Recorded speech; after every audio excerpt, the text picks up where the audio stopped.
காலையில் எழுந்த உடனே முதல்ல போய் நிற்கிற இடம் இந்த கிச்சன் தான். பட் இன்றைக்கி இந்த பக்கமே நான் போகவே இல்லை. ஏன்னா அவ்வளோ கன்ஃபியூஷன், அவ்வளோ யோசனை. ஏன்னா வீட்டில் ரீசெண்டாக ஒரு ஃபங்க்ஷன் வைக்க போகிறோம். ஸோ அதுக்கு பற்றி நிறைய டிஸ்கஷன், நிறைய யோசனை போயிட்டு இருந்தனால அந்த பக்கமே போகல. அப்படியே கடைக்கு போனோம். சரி இல்லை பிரேக்ஃபாஸ்ட்டும் வாங்கிக்கலான்னு சொல்லிட்டு பிரேக்ஃபாஸ்ட் வாங்கியாச்சு. அதே ஆஃபீஸ் போகிறேன்னு சொன்னதுனால அவங்களுக்கு மட்டும் லஞ்ச் பண்ணலான்னு சொல்லிட்டு ரைஸ் ஊற வச்சுட்டு, ஏன்னா அது கொஞ்சம் சீக்கிரம் ஊறிடும், அதே சமயம் நமக்கு சீக்கிரமாகவும் ரெடி ஆகிடும். அதனால் ஃபஸ்ட்டு ரைஸ் தான் ஊற வச்சு, அது இந்த மாதிரி சுச்சுவேஷனில் ரைஸ் ஊற வச்சுருது, ஒன் பாட் ரைஸாக ஏதாவது ஒன்று செஞ்சிருது. சரி தக்காளி சாதம் தான் செய்யலான்னு சொல்லிட்டு கட் பண்ணிட்டு இருந்தேன். நான் ஸ்கொயராக கட் பண்ணிட்டேன்னு சொல்லிட்டு அவங்க ஸ்ட்ரெயிட் சைடாக கட் பண்ணு அப்படின்னு சொல்லி இந்த பக்கத்துலேருந்து சொல்லிட்டு இருந்தாங்க. ஸோ ஸ்ட்ரெயிட் சைடாக கட் பண்ணி அதுக்கப்புறம் இந்த பக்கம் நான் சமையல் ஸ்டார்ட் பண்ணிட்டேன். அவங்க வந்து பாதாம் முறிச்சிட்டு இருந்தாங்க.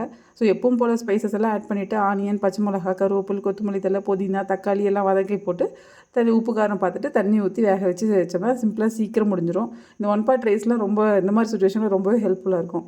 அது ரெடி ஆகிறதுக்குள்ளே ஒரு பக்கம் நாங்கள் 2 பேரும் சாப்பிட்டே முடிச்சாச்சு.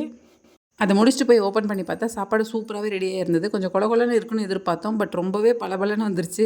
நாங்கள் எதிர்பார்த்த அன்றைக்கெலாம் இப்படி பளபளன்னு வராது. இன்றைக்கி ரொம்பவே பளபளன்னு வந்துருச்சு. எத்தனை பேர் என்ன போலன்னு சொல்லுங்கள். ஏதாவது ஒரு பொருள் இருக்குது, ஏதாவது ஒரு பவுடர் அரைச்சி வச்சுருக்கேன் அப்படின்னா அதை நான் யூஸ் பண்ணவும் மாட்டேன். அதே சமயம் அதை நான் செய்ய மாட்டேன்னு சொல்லிட்டு தூக்கி போடவும் மாட்டேன். அது வேஸ்ட் ஆகி புழு பூத்து கெட்டு போகிற வரைக்கும் வச்சுருந்து அது கெட்டு போனதுக்கப்புறம் தூக்கி போட்டேன்னா வேஸ்ட் ஆகிடுச்சு, அதனால் தூக்கி போட்டேன்னு ஒரு மன திருப்தியோடு தூக்கி போடுவேன்.